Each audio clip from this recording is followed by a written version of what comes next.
When it comes to comedic talent and presence, it's hard not to look back and remember Chris Farley. His career was exceptionally brief, but in the time he had, he made an undeniable mark on the world. From his early years in Wisconsin to his days in Chicago doing improv, to the world of sketch comedy in New York City on SNL, and finally to Hollywood, Farley accomplished a great deal in the time he had. For 33 years, Chris Farley brought joy to all those he met. Anyone who got a brief moment with Farley knew that he was something special.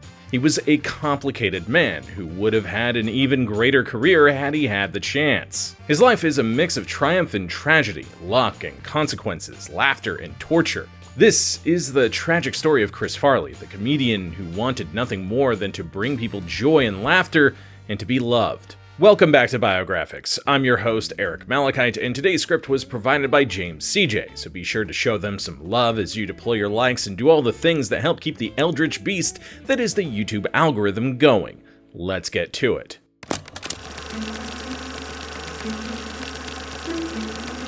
On February 15th, 1964 in Madison, Wisconsin, Christopher Crosby Farley was born. Farley was one of 5 children born into an Irish Catholic family.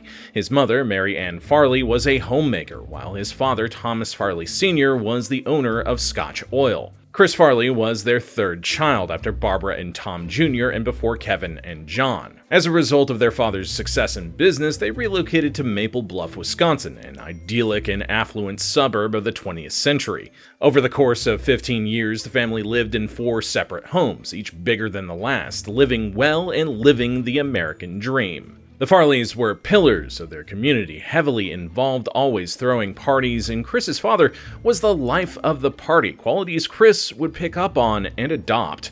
The truth was, the Farley family wasn't always thriving. However, Thomas Farley Sr. was skilled at maintaining appearances. In one instance, the kids were removed from their parochial schools and sent to public schools during a rough patch at Thomas Sr.'s business. Growing up in a Catholic household, Farley himself was pretty religious. While some of his siblings believed he was more superstitious than religious, he'd continued practicing his Catholicism throughout his life. As a kid and teenager in Maple Bluff, Chris was popular, according to his brother Kevin Farley. He was known for getting everyone together, starting up games, and having an easy time making friends.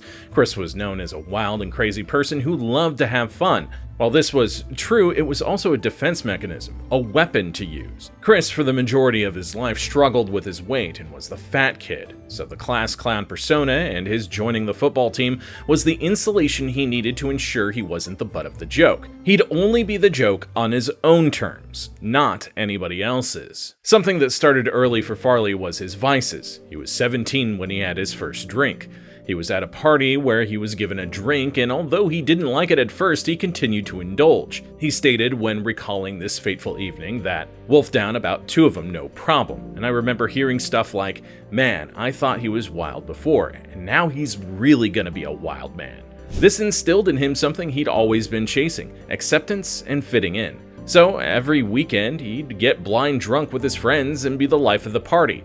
This never stopped, in more ways than one, and it would only get worse as he got older. By 1986, Chris Farley had graduated from Marquette University. He double majored in theater and communications while also playing rugby union. How Farley came to love comedy was a combination of 2 things. For starters, it was the many summers he'd attended Camp Red Arrow near Minocqua, Wisconsin.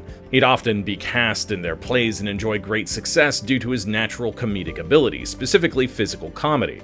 Visiting parents who'd seen Farley act from a young age were amazed at his natural gift and ability to connect with audiences. However, it was primarily at college that he truly began to realize his love of comedy, particularly through his participation in stage plays. It would take a few more years before he could truly capitalize on this newfound passion, though. His first post-college job was working for his father at Scotch Oil, while he also began learning improv at the Arc Improv Theater. From here, his career in comedy began as he took his growing talent to Chicago, where he joined the Second City Theater, a move that many great comedians have undertaken at some point in their careers. Managing the professional acting career of a habitual party dude like Chris Farley is probably a bit like keeping all of your scanned documents in order. And as someone who has to generate multiple PDFs a week for comics and other various projects, I know it can be challenging to keep track of it all. Sometimes scanned files aren't editable. And if you're as busy as I am editing editing and collating all that stuff can be extremely time-consuming. That's where today's sponsor UPDF comes in, which provides advanced tools for PDF editing, annotation, the ability to highlight important passages, and even insert bookmarks for speedy navigation through hundreds and hundreds of pages. What's more, UPDF's AI features take your productivity to the next level. You can chat with multiple PDFs at once, get an instant AI-powered summary of your PDF documents, and even leverage AI-powered paper search to find key academic resources in seconds. This saves you immense time when dealing with research, note-taking, and content review. UPDF's OCR capabilities for scanned pages allow you to transform scanned handwritten notes and all kinds of vintage photographs, certificates, and turn them into editable, searchable PDFs. UPDF's secure archiving tools are excellent for making sure the right people get access to your files, so you don't have to worry about things leaking out before they're ready for the public's eyes. And of course, you can compress your PDF to smaller sizes and batch convert to other formats such as Excel, Word, and PowerPoint. Get AI-powered UPDF editor with an exclusive discount now by clicking the link in the description and pinned comment. The offer covers one license that can be used on all platforms to edit and sync PDFs.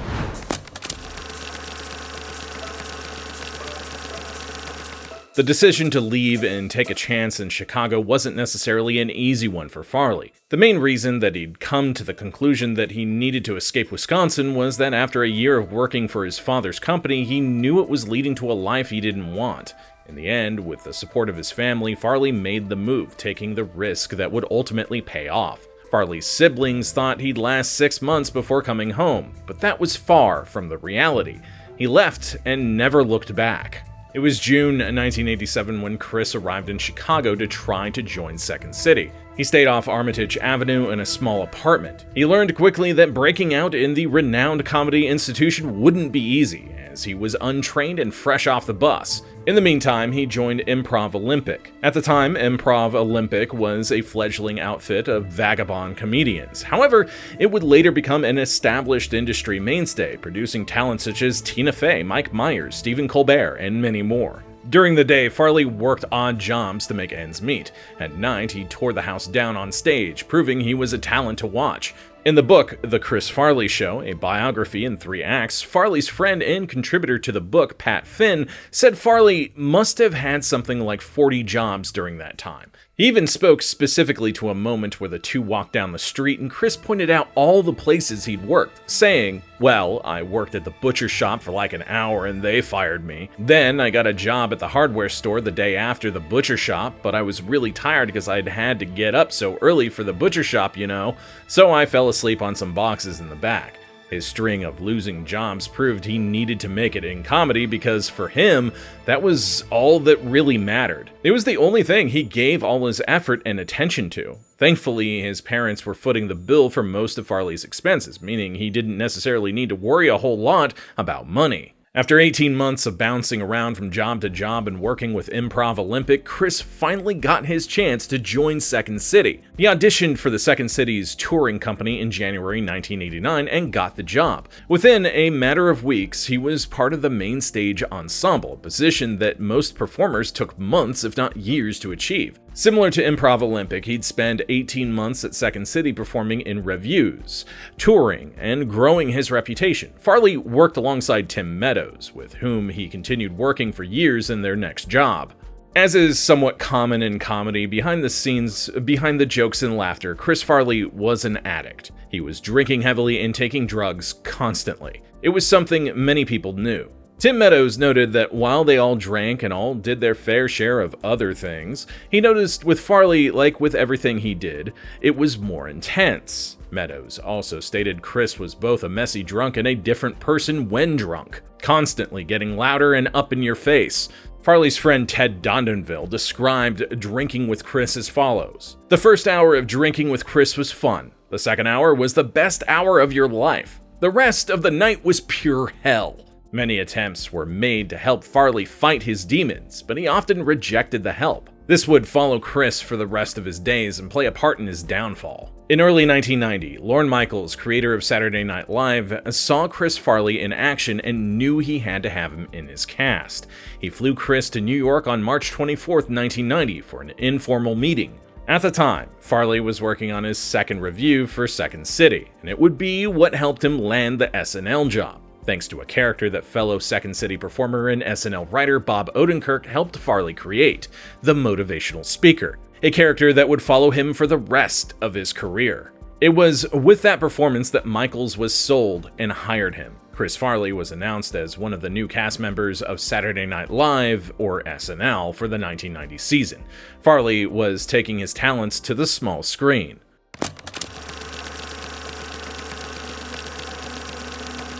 Landing a job on Saturday Night Live is still a big deal to this day. The sketch comedy series, which has been on the air since 1975, has produced some of the biggest names in comedy as a result. But when Farley was offered the job, he wasn't 100% sure he should do it. And as confident and irreverent as Farley was, he was also constantly doubting himself and needed reassurance. He asked everyone what they thought he should do, and they all said the same thing: take the damn job. Regardless of the overwhelming consensus from everyone, he still went round and round on it. He had grown extremely comfortable in Chicago. His apartment was close to Second City, the bar, and his church.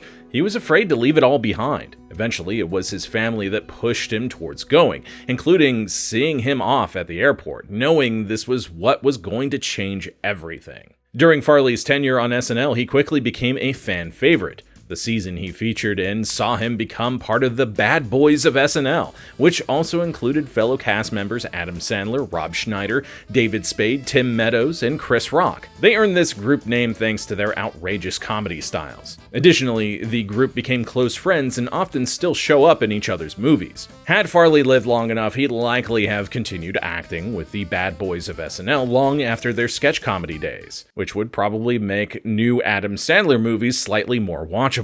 Part of that bad boy persona stemmed from Farley's excessive partying, drinking, and drug usage, which, while not uncommon for the era, was taken to extremes by Chris. Farley took much of what he learned at Second City and translated it into the new setting that was SNL. For starters, he continued to rely heavily on physical comedy, using his body to his advantage, like in the famous sketch with Patrick Swayze, where he auditions to be a Chippendales dancer. Interestingly, many of Farley's friends stated that they hated that sketch for how it made Chris the joke due to his weight. Some even went as far as to say that due to his desire to be loved, Chris did the sketch, got the laughs, got the recognition, but all at his own expense. During his 5-season run on SNL, Farley had numerous recurring characters that became favorites. Perhaps his most famous was Matt Foley, the motivational speaker who was over the top and loved to remind anyone and everyone that he was living in a van down by the river. The character of Matt Foley was what got Farley in the door of SNL.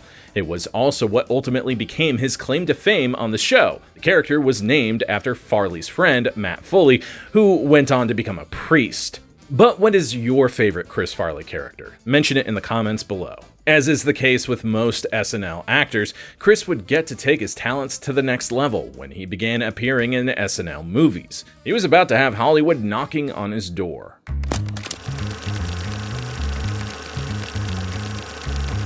In 1992, Farley booked his first film role in Wayne's World. Although it was a small cameo role as a security guard, it marked the start of his film career. For several years, he benefited from the SNL sketch-to-film pipeline, enjoying larger roles in SNL films, Coneheads, and Wayne's World 2. He then joined his friend Adam Sandler in the 1994 cult classic Airheads, where he had a small role as Officer Wilson. Following the 1994-95 season of SNL, Farley and several other cast members were released from their contracts. With this, Farley decided to focus on his film career. In 1995, Farley was given the chance to headline a movie by Lorne Michaels, who, after 4 years of seeing him conquer SNL, believed he was ready. He'd take the lead role in what is inarguably the best Chris Farley movie, Tommy Boy, as the titular Tommy, alongside his close friend and fellow castmate David Spade. Tommy Boy became a cult classic because of Farley's natural chemistry with Spade, but it was also the film's underdog story and, of course, its slapstick comedy that really amused audiences. Also, Dan Aykroyd makes a surprisingly compelling villain. This was a high point in Chris's career. He was confident and self-assured. Today, Tommy Boy stands as an example of what could have been had Farley had more time to take on more roles. And, better ones. Tommy Boy was the first of a 2-picture deal Farley had with Paramount. Farley appeared alongside Spade once again in the Lorne Michaels-produced Black Sheep. Unlike Tommy Boy, this film was a disaster. It was approved with an unfinished script, directed by Penelope Spheris, who, while having success with Wayne's World, might not have been the right fit for the project. Additionally, she didn't believe in the Farley-Spade pairing, especially because she didn't find Spade funny at all. But that's kind of the point. He's kind of the straight man in that duo, you know? Anyway, ironically, she'd work with Spade again 2 years later on Senseless. Farley was particularly disappointed with the film, which had attempted to recapture that chemistry from Tommy Boy in an inferior product. But it's still largely watchable, it's still kind of funny, you know? You could put it on as background noise, who cares?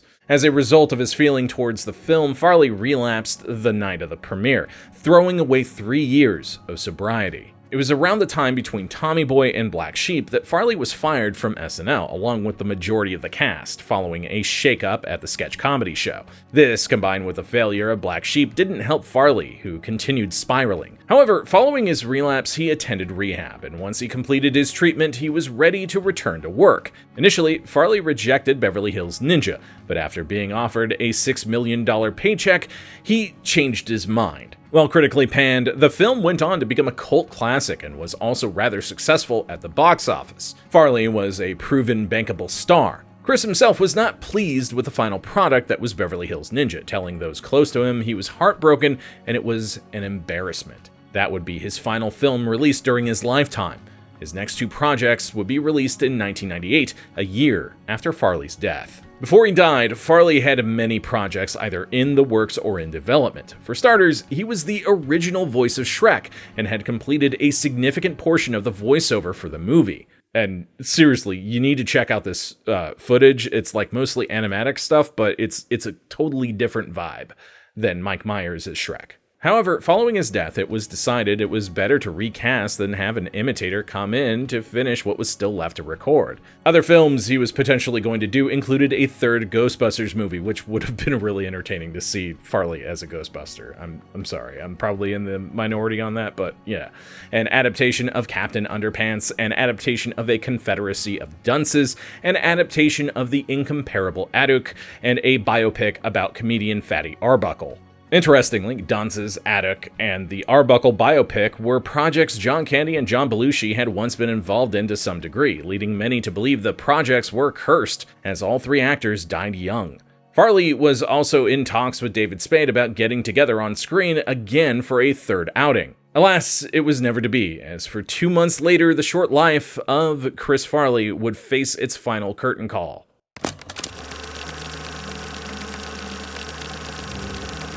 If you look back at the work of Chris Farley, you will see a comedic talent who knew how to turn it on and just the right amount. But behind it all, Farley was struggling his entire life. Over the course of 33 years, Farley was in and out of rehab at least 17 times. The majority of these rehabs occurred during his SNL years. Sometimes Lorne Michaels got involved, sending him to rehab when his behavior became too disruptive on the sketch comedy show. Every time he went to rehab, he'd come back sober, but it never lasted. The environment he existed in wasn't conducive to sobriety, especially when you're an addict. From the get-go, Farley was comparable to larger-than-life SNL alum John Belushi, someone whom Farley had long admired. The comparison wasn't necessarily a kind one.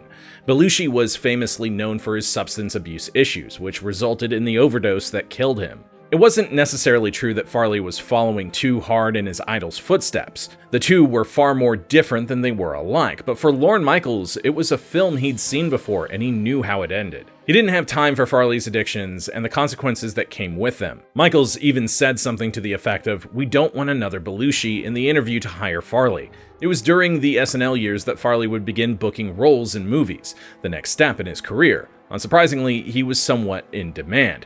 Black Sheep sent him right back into the arms of his demons, though. With every 30-day program, he'd come out and last a short amount of time before the cycle continued. In 1997, his final year, he stayed in rehab several times. Since leaving SNL, his health had taken a massive hit due to the constant substance abuse.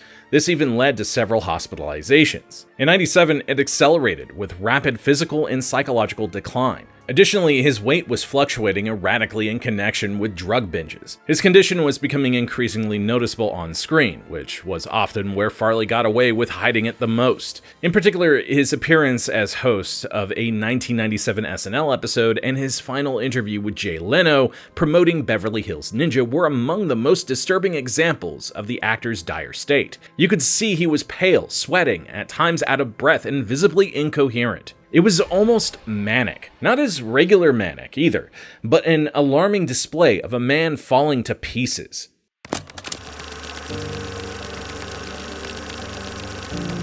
The life and career of Chris Farley, filled with laughter and comedy, ended in tragedy. At 2 p.m. on December 18, 1997, John Farley and Ted Dondanville went to Chris's apartment at the John Hancock Center in Chicago. Dondanville stated that he needed something, but didn't have his set of keys, prompting John to accompany him. As they entered the apartment, they found Chris on the floor. At first, they believed he was joking, but it became clear very quickly that that was not the case. John attempted to give his brother CPR while Ted called 911. In that call, he mentioned it was Chris Farley, a mistake that resulted in media attention almost immediately. The autopsy confirmed that Farley died of an overdose thanks to a combination of cocaine and heroin, known commonly as a speedball, as well as advanced atherosclerosis, which was declared a significant contributing factor. Farley died the same way his idol Belushi did, at the same age, 15 years apart. Farley was laid to rest on December 23rd in Madison, Wisconsin, at Our Lady Queen of Peace Catholic Church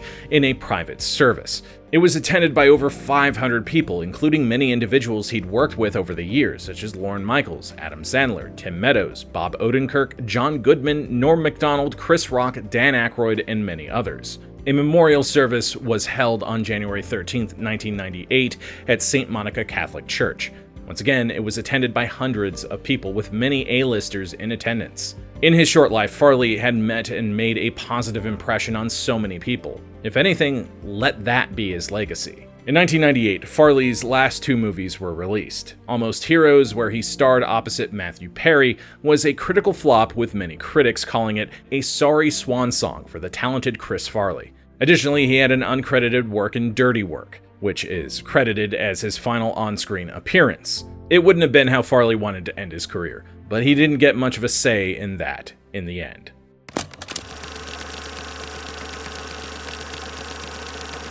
The more you learn about Chris Farley, the more you see the comedian he was and how his genuine character seems to shine through in his performances. It's easy to understand why so many people fell in love with him. On August 26, 2005, Chris Farley was posthumously awarded a star on the Hollywood Walk of Fame. The biography, The Chris Farley Show, was written by Chris's oldest brother, Tom Farley, his son, Tom Farley Jr., and author Tanner Colby. Colby had also collaborated with John Belushi's wife, Judith Jacklin, to write the Belushi biography, which shared a similar style to his Farley biography. Documentaries have been made, and as of 2024, a biopic is in development. Farley's legacy is that of a comedian who would do anything to get a laugh. He loved and lived off the laughter. At his core, Chris Farley was a funny man who loved his family, friends, and faith while struggling with a volatile relationship with his vices.